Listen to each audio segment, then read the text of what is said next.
నాకే చాలా కాన్ఫిడెన్స్ ఉంది, ఎందుకంటే నేను మీ వర్క్ లాస్ట్ టైం చూశాను. ఇన్నోవేటివ్గా ఉంటుంది, క్రియేటివ్గా ఉంటుంది. You always put extra efforts to make people laugh. నిజంగా మిమిక్రీ చేయడం అనేది ఒక టాలెంట్, అండ్ ఆ టాలెంట్ మీకు ఉండడం యు ఆర్ బ్లెస్డ్ అనే నా ఫీలింగ్. సో డెఫినెట్లీ ఇంటర్వ్యూని కుమ్మేద్దాం. ఆడియన్స్కి మీ గురించి చాలా తెలుసు, బట్ స్టిల్ తెలియని వాళ్ళు కూడా ఉంటారు కాబట్టి అసలు మీ మిమిక్రీ జర్నీ ఎలా స్టార్ట్ అయింది, మీరు ఎక్కడి నుంచి వచ్చారో చెప్పండి.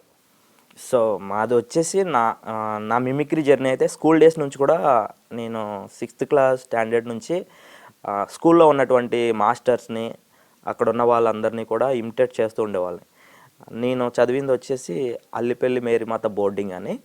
సో సత్తుపల్లికి ఖమ్మం దగ్గర అనమాట. అది క్రిస్టియన్ సంస్థ. మన అనాథ పిల్లలు కానీ పేదవాళ్ళందరూ కూడా అక్కడ చదువుతూ ఉంటారు అనమాట. ఒక 2000 మెంబర్స్ వరకు అక్కడ ఉంటారు. నేను చిన్నప్పటి నుంచి అక్కడే చదువుకున్నాను. సో ఆ టైంలో నేను స్కూల్లో మాస్టర్లు ఎలా వాక్ చేస్తారు, వాళ్ళు ఎలా మాట్లాడతారు అనేది అక్కడ నుంచి నేను చేస్తుంటే ఒక ఆయన నన్ను చూసి యేసురత్నం అని ఒక బ్రదర్, ఆయన నన్ను చూసి ఒరే నువ్వు ఇది కాదు చేయవలసింది, నీకు వీక్లీ మాకు సినిమాలో వేస్తారనమాట. ఒక థియేటర్ ఉంటుంది, అందులో weekly every Saturday movies play అవుతుంటాయి డే అంతా కూడా. సో ఆ మూవీస్లో ఉన్న వాళ్ళని నువ్వు అక్కడున్న వాళ్ళని ఇమిటేషన్ చెయ్యి, అప్పుడు నీకు బయటకు వచ్చిన తర్వాత కూడా నీకు ఒక గుర్తింపు వస్తుంది అన్న. దీన్ని మిమిక్రీ అంటారు అని చెప్పారు. అప్పుడు వరకు దాన్ని మిమిక్రీ అంటారని కూడా నాకు తెలీదు. సో అక్కడ నుంచి నేను 10th క్లాస్ వరకు కూడా డ్రామాస్ వేయడము, సో తర్వాత కామెడీ చేయడము, అలా మిమిక్రీని స్టార్ట్ చేసి సిఆర్ రెడ్డి కాలేజ్కి వచ్చాను. Intermediate CR Reddy college from Eluru. అవును. సిఆర్ రెడ్డి కాలేజ్ ఇంటర్ నుంచి పీజీ వరకు సో ఏలూరులోనే అక్కడే. సో అక్కడ కల్చరల్ డిపార్ట్మెంటే ఉందన్నమాట అక్కడ. సో అమ్మ బాబాయ్ ఇలా ఉంటుందా, లోపలికి వెళ్ళి చూస్తే నాకేమో ఆడిటోరియం అవన్నీ చూస్తే షాక్ అయిపోతాను. సో అప్పుడు నేను కొన్ని వాయిసెస్ చేస్తే ప్రజెంట్ చేసేవాడిని సార్ ముందులో వీళ్ళు చేస్తే కల్చరల్ యాక్టివిటీస్ సార్కి నన్ను పరిచయం చేశారు. అప్పుడు డైరెక్ట్గా ఆయన స్టేజ్ ఎక్కి ఒక ఈవెంట్ ఏదో అవుతుంటే ఇంజనీరింగ్ వాళ్ళకి డైరెక్ట్గా ఆ మిమిక్రీ చేస్తావా, సరే ఎక్కువ ఒక 5 minutes అన్న. నాకు అదంతా చూసి నేను స్కూల్ డేస్లో చేసింది ఇక్కడ చేస్తే షవరింగ్ వచ్చింది అనమాట. షవరింగ్ వచ్చి అంత నాకు అంత భయం అనిపించింది. సో ఆయన ధైర్యంగా వెనక నుంచి ఎక్కించి సో తను మిమిక్రీ ఆర్టిస్ట్ ఇప్పుడు సో చేయబోతున్నాడు అంటే అంత పర్ఫార్మెన్స్ నేను సరిగ్గా చేయలేకపోయాను ఫస్ట్. తర్వాత ఆయన నన్ను అప్పటికే మీరు బోల్డ్ డ్రామాలు చేశారు, అప్పటికే మీరు బోల్డ్ స్కూల్ డేస్ వేరు, ఇంకా బయటకు వచ్చిన తర్వాత వేరు. కరెక్ట్. అక్కడ తర్వాత నన్ను బయటకు వచ్చిన తర్వాత ఈవెంట్ అంతా కంప్లీట్ అయిపోయిన తర్వాత ఆయన సజెషన్స్, ఎట్లా స్టేజ్ పైన ఎట్లా మాట్లాడాలి, ఎలా ధైర్యంగా ఉండాలి, ఎట్లా ఏం చేయాలి, కంటెంట్ ఎలా రాసుకోవాలి. ఆయన కూడా ఒక మిమిక్రీ ఆర్టిస్టా? లేదు, కల్చరల్ డిపార్ట్మెంట్కి ఆయన మెయిన్ హెడ్ అనమాట. సో కొంతమంది సార్లు ఉంటారు. అక్కడ నుంచి నేను ఇంకా స్టేట్ లెవెల్కి, district level, divisional level, state level వరకు కూడా వెళ్ళాను. India world book of record, Bharat talent of world book of record అయితే తీసుకున్నాను. 10 minutes 100 వాయిస్ చేసేసి. Wonderful, congratulations. సో డిగ్రీలో కూడా నేను కాలేజీ ఫీజెస్ కట్టలేదు అనమాట. ఎందుకంటే నేను ఎక్కువగా కాలేజీలో క్లాస్ రూమ్లో ఉండడం కన్నా స్టేజ్ల మీద ఎక్కువగా ఉండేవాడిని. సుమారు ఇప్పటిదాకా ఎన్ని వేల పర్ఫార్మెన్స్లు ఇచ్చుంటారు? నేను ఇప్పటి వరకు 2000 అబౌవ్ షోస్ అయితే ఇచ్చినాను ఇప్పటి వరకు అయితే.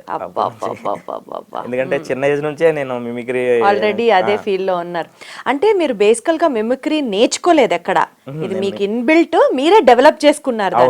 ఒక గురువు దగ్గరికి వెళ్ళి మిమిక్రీ నేర్చుకోవడం అట్లా ఏం చేయాల? అట్లాంటిది ఏం లేదు. పాపా ఎంత గ్రేట్ ఆనంద్ గారు అసలు మీరు. సో ఎక్కడ నేర్చుకుంటారు, ఎలా ప్రాక్టీస్ చేస్తారు? అంటే మిమిక్రీ కోర్స్ వచ్చేసి ఇక్కడ మనకి తెలుగు యూనివర్సిటీలో అయితే ఉంది. సో అది మన ఓన్గా ఉండాలి. అంటే కొన్ని వాయిసెస్ చేయగలిగి ఉండాలి. అసలు ఏం రాని వాళ్ళు వెళ్ళి ఆ క్లాస్లో జాయిన్ అయి ఉంటే మనకు వాయిస్ మోడ్యులేషన్ తెలియాలి. అన్నీ తెలియకుండా మనం వెళ్ళాం కదా. సో కొంతమందికి చాలా ఇంట్రెస్ట్, కానీ వెళ్ళినా ఏం నేర్చుకోకపోతే అదంతా వృధా, వాళ్ళ టైం వేస్ట్, మనీ వేస్ట్, అన్నీ వేస్ట్.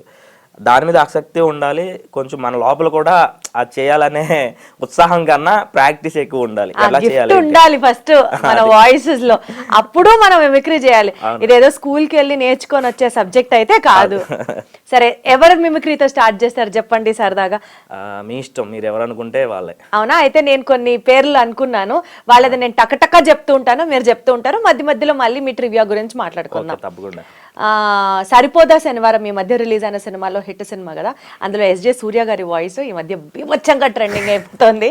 సో ఒక్కసారి అది చెప్పండి. ఎస్జే సూర్య గారు ఆయన మాట్లాడే ఆయన యాక్షన్ కానీ చాలా బాగుంటుంది అనమాట. ఇంతవరకు ఎవరు చేయలే. ఫస్ట్ నేను మిమిక్రీ ఆర్టిస్ట్లో నేను ఫస్ట్ ఇమిటేషన్ చేశాను అనమాట. స్టేజ్ మీద చేస్తుంటే చాలా అవుట్పుట్ చాలా మంది చాలా బాగా రిసీవ్ చేసుకుంటున్నారు. నాకు తెలిసి ఆ డైలాగ్తోనే అందరూ ఆయన బాగా కనెక్ట్ అయ్యారు. అవును, ఎగ్జాక్ట్ గా ఇప్పుడు అదే ట్రెండింగ్ డైలాగ్ అనే నేను కూడా మిమ్మల్ని చేయమంటున్నాను. అది ఎట్లా అంటే, టాయిలెట్స్ ఎక్కడున్నాయని నన్ను అడుగుతాడు ఎందుకు సోదా వీడు, టాయిలెట్స్ ఎక్కడున్నాయో చెప్పే వాళ్ళ కనిపిస్తున్నారని నీకు అన్నయ్య. సీఎం బారిగేట్ దగ్గరకు వచ్చాడు అన్నయ్య. ఎంఏ హిట్ మ్యాన్ వచ్చాడు కాల్చాడు చచ్చాడు, రిపీట్ వచ్చాడు కాల్చాడు చచ్చాడు, రిపీట్ వచ్చాడు కాల్చాడు చచ్చాడు, రిపీట్ మళ్ళీ వస్తాడన్నయ్య, మళ్ళీ కాలుస్తాడన్నయ్య, మళ్ళీ రిపీట్ అన్నయ్య, మళ్ళీ చస్తాడన్నయ్య. కొట్టించుకునే నవ్వుతాడేముంది సోదా వీడు. సో ఈ టైప్ ఆఫ్ నేను నవ్వను అనుకున్నాను, బట్ నవ్వడం స్టార్ట్ చేశాను. చూసారా, సూపర్ సూపర్. అసలు ఇప్పుడు ఇదే సీన్ లోకి రామ్ గోపాల్ వర్మ గారు వచ్చారు. ఆనంద్ గారు ఏంటి పరిస్థితి? ఆయన రామ్ గోపాల్ వర్మ గారు పరకాయ ప్రవేశం చేస్తే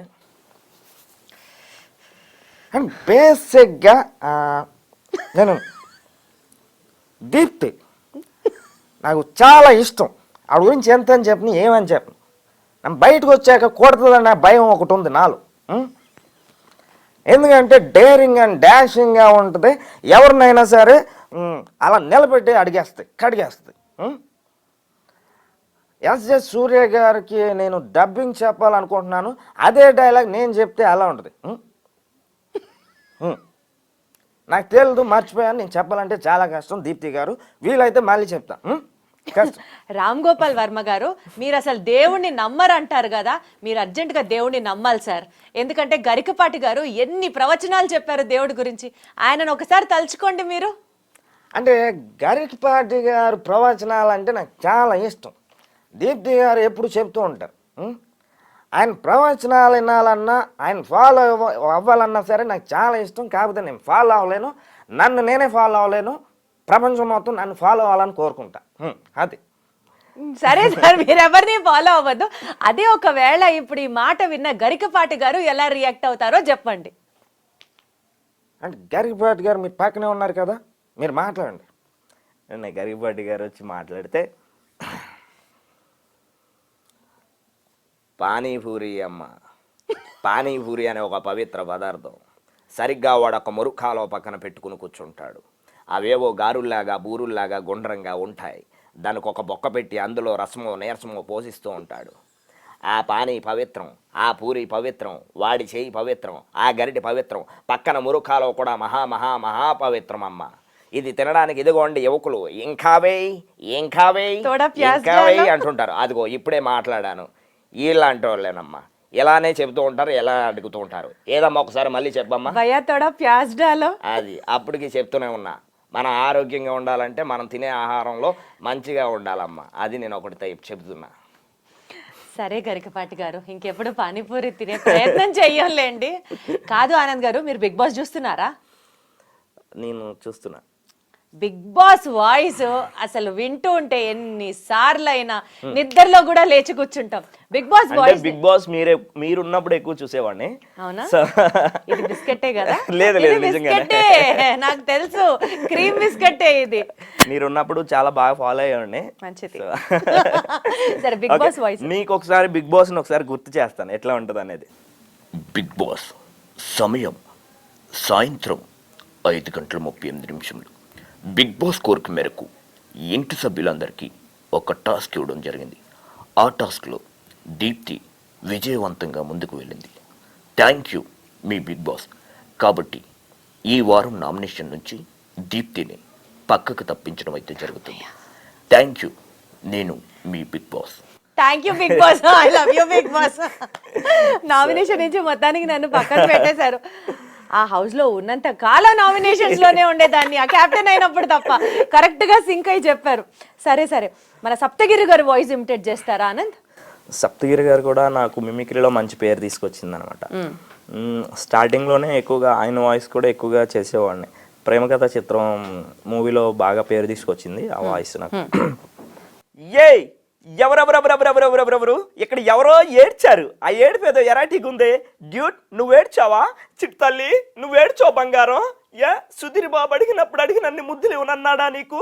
అయితే సుధీర్ బాబు జుర్రేసుకో, పెట్టేసుకో, వేసేసుకో. అక్క నువ్వెందక్క మళ్ళీ ఇట్టొచ్చావు? ఇన్నాళ్ళు సంబరాలు వేసుకెళ్ళావా అక్క? అక్క ఇప్పుడే వస్తానక్క, సుచ్చుకుపోయేస్తా. ఒరే సుధీరా, ప్రవీణ, యా నుంచి తీసుకొచ్చారా దీన్ని? గులాబ్ జాములు